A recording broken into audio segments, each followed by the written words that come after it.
आज आपको बताऊंगा वो हलो जय। हमेशा मैं देखता हूँ फेसबुक पे कितना इंसान क्या क्या भेजते हैं।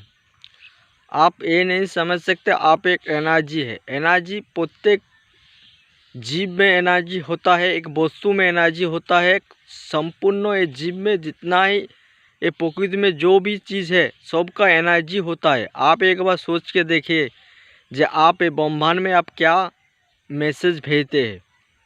आप यदि अच्छा भेजेंगे तो आपके पास अच्छा ही आएंगे, आप यदि बुरा भेजेंगे तो आपके पास बुरा भी आएंगे। इसीलिए मैं आपको एक बात बताता हूँ उदाहरण के लिए, आप जितना बॉल फेंकेंगे दीवार के पास आपका से बॉल आपको पास रिटर्न आएंगे। इसीलिए मैं आपको बताऊंगा जो आप एक बार सोच के देखिए, आप ये ब्रह्मांड में आपका फेसबुक में आप कैसे क्या क्या चीज़ डालते हैं।